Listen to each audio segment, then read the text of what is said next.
Have you ever wondered why some men, long after love has left the room, cannot release their grasp, why their hearts seem chained to a ghost, clinging to what no longer exists? It is not romance that binds them, but something older, darker, more primal. Jung would have called it the shadow's grip, the unconscious force that drags a man into obsession, into fixation, into the haunted corridors of his own ego. He tells himself he cannot let go of her because she was the one, but beneath the surface lies another truth. He cannot let go of himself, of the projection he poured into her, of the image of salvation he once believed she carried. To the masculine psyche, detachment often feels like death.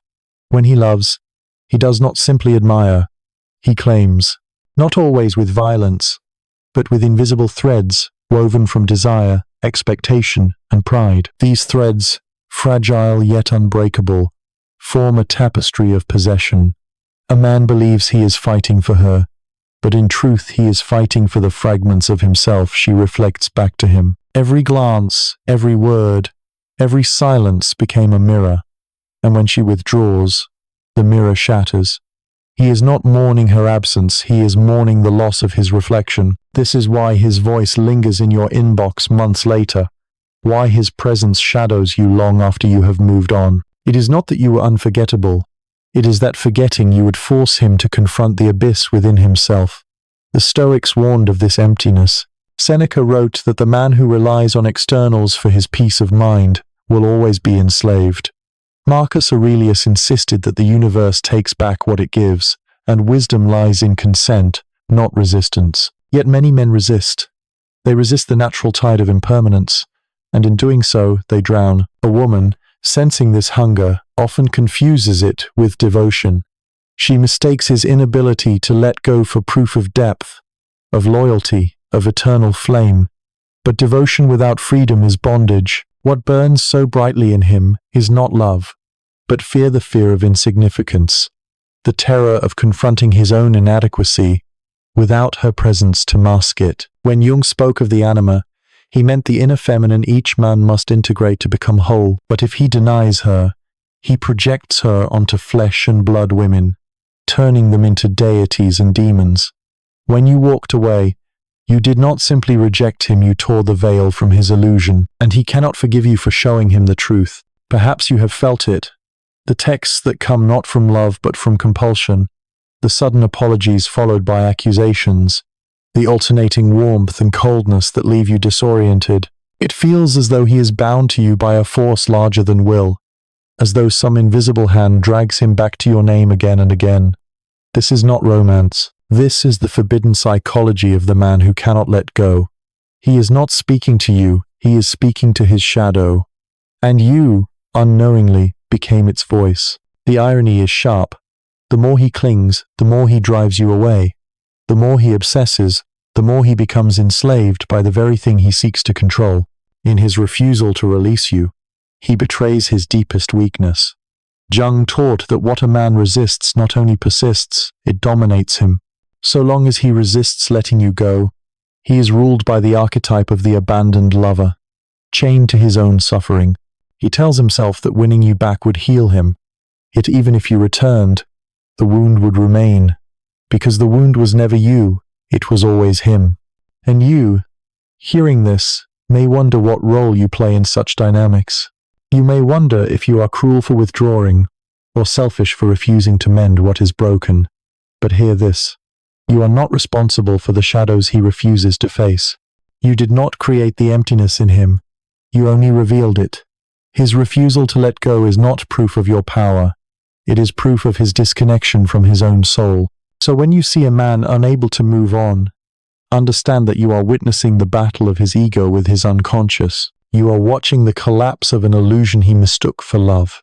And though his fixation may sting, though it may whisper to your vanity that you are unforgettable, do not confuse it with devotion. For true devotion is rooted in freedom, and freedom is precisely what he fears. There comes a moment when obsession ceases to resemble longing and instead begins to resemble haunting. The man who cannot let go becomes less a lover and more a ghost tethered to the corridors of memory.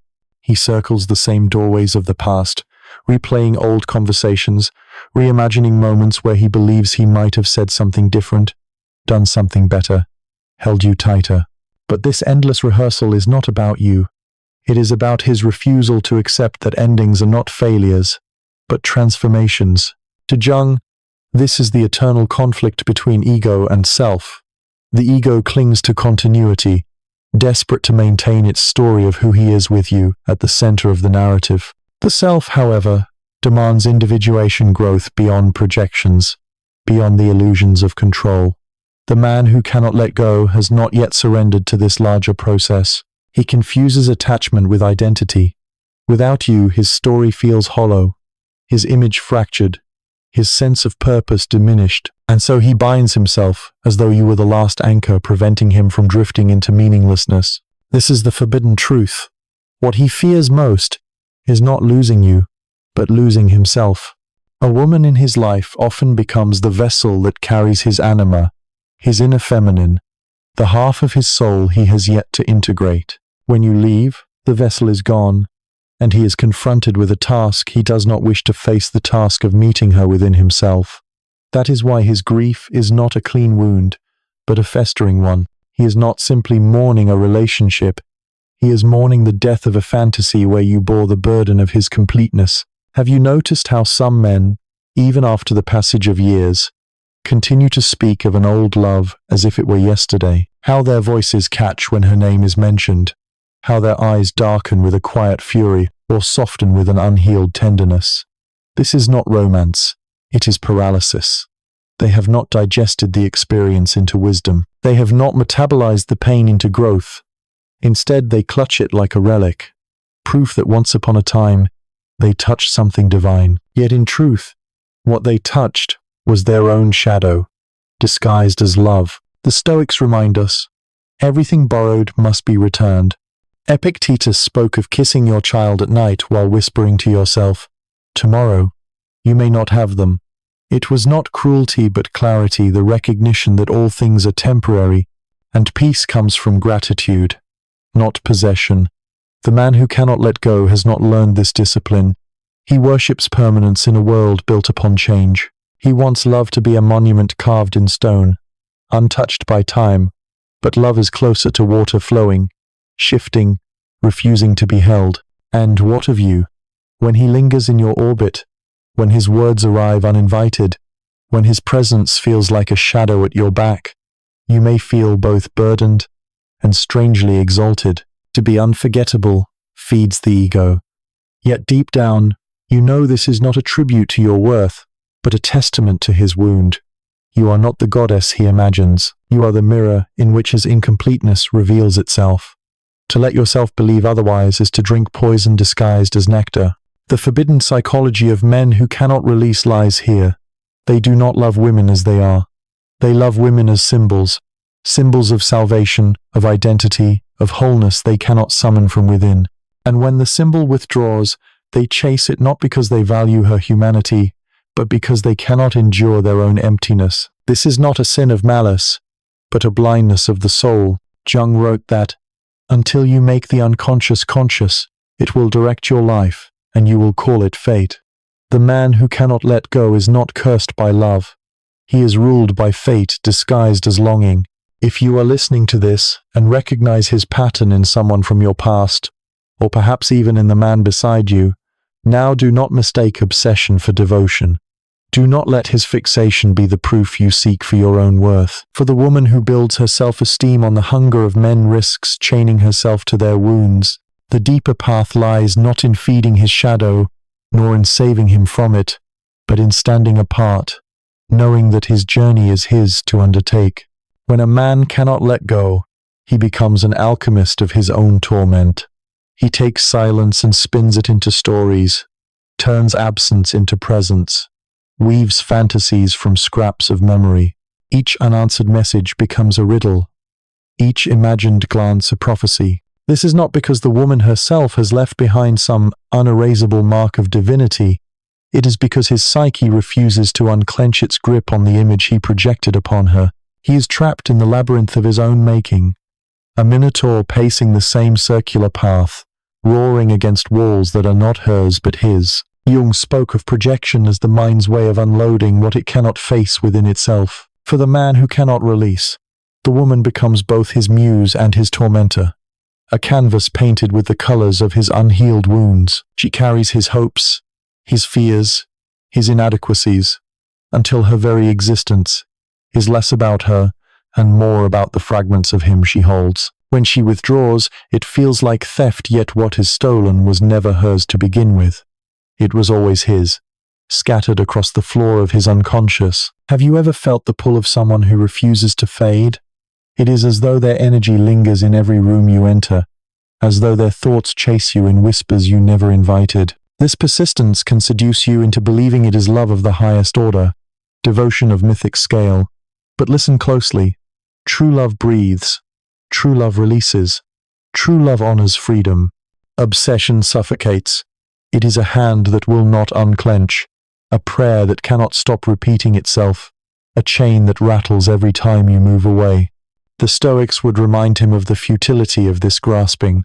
Marcus Aurelius wrote that loss is nothing else but change, and change is nature's delight. To resist letting go is to resist the very order of existence, to fight against the tide of rivers, the passing of seasons, the beating of one's own heart. A man who cannot let go is at war with reality, and reality will always win. The more he resists, the more life tears from him what he refuses to release, until he is left exhausted, hollow, and aching. And yet, there is something intoxicating about the forbidden psychology of such men. For the woman who is the object of this fixation, the experience can feel like power, an invisible crown resting on her head, to be the thought he cannot silence, the vision he cannot exercise, the name that burns in him when night falls. This can be mistaken for triumph. But that crown is heavy, forged not from admiration but from his inability to heal. Wear it too long, and it poisons. Accept it as validation, and you risk reducing your worth to the measure of his wound. Consider how the feminine archetype often appears in myth. The siren who lures sailors to their death, the muse who inspires yet drives to madness, the goddess who demands sacrifice. These stories reflect the danger of projection, for in the eyes of the man who cannot let go, you are not woman, you are myth.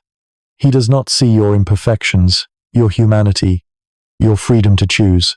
He sees only his anima cloaked in your form, the inner feminine he refuses to court within himself. Thus he both worships and resents you, exalts and condemns you, longs for you yet curses you in the same breath. If you have ever been placed on this pedestal, you know the suffocating weight it carries. It is not truly about you. It is about his refusal to descend into his own depths. He clings because facing himself feels unbearable. He binds himself to you because unbinding would force him into the unknown terrain of his soul. The forbidden psychology here is that he is less a lover than a fugitive, running not after you but from himself. And so the paradox emerges. His devotion is real, yet misplaced. His pain is deep, yet misdirected. He insists you are unforgettable, when in truth, what he cannot forget is the reflection of his own longing that he once glimpsed in your eyes. Until he learns to meet that reflection within, he will chase it endlessly without. And you, if you are wise, will know that his inability to let go is not your proof of value, it is his evidence of unfinished work. There is a peculiar tragedy in the man who cannot let go. He believes his attachment proves the depth of his love, when in reality it reveals the depth of his imprisonment. He builds a shrine in his mind where your image glows like an eternal flame, not realizing that he is the one kneeling at the altar, feeding it with his life force. He calls it devotion, but it is sacrifice without renewal.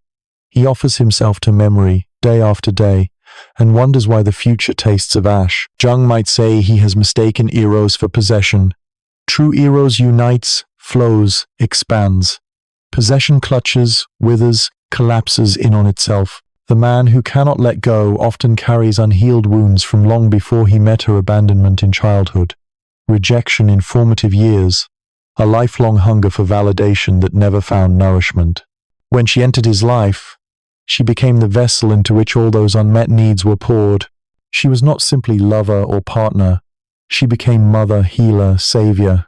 And when she left, she carried with her not only the present, but every unmet past that he had hidden within her embrace.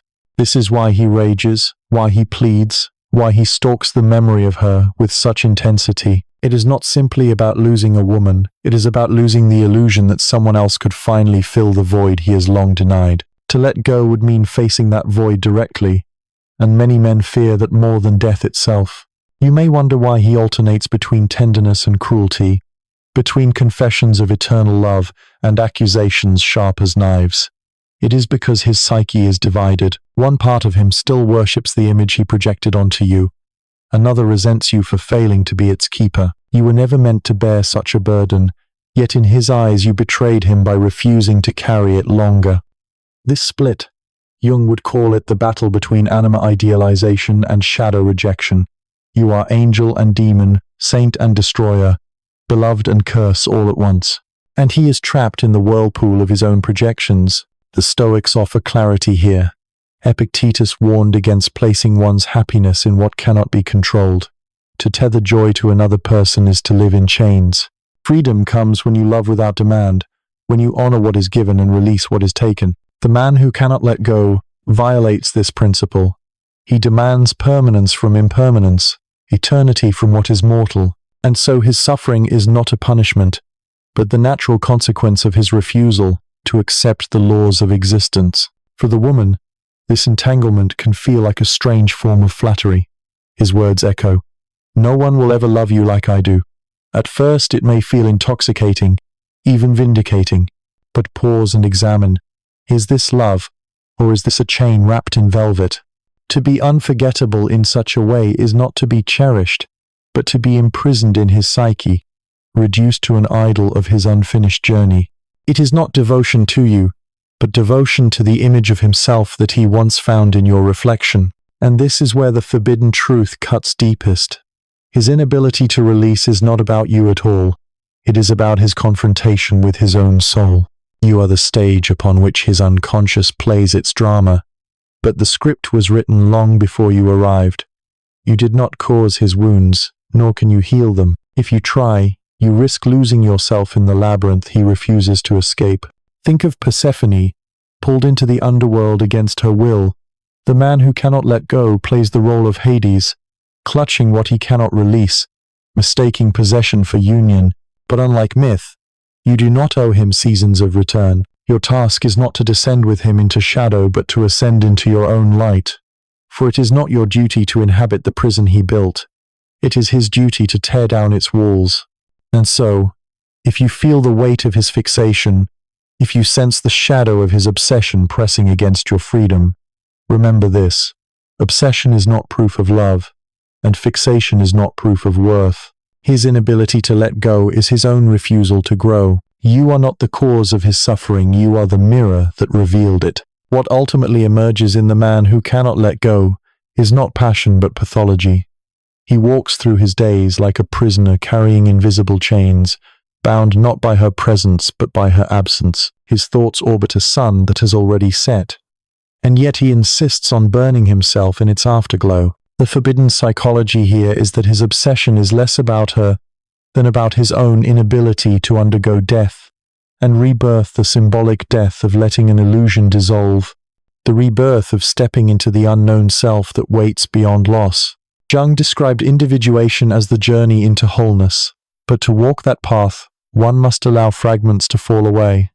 The man who cannot let go resists this. He hoards memories like relics, resists silence with constant reaching, treats separation as a wound that must be healed by reunion rather than by transformation. He forgets that in every myth, the hero must release what he loves most in order to ascend. Orpheus turned back for Eurydice, and in that glance of refusal, he lost her forever.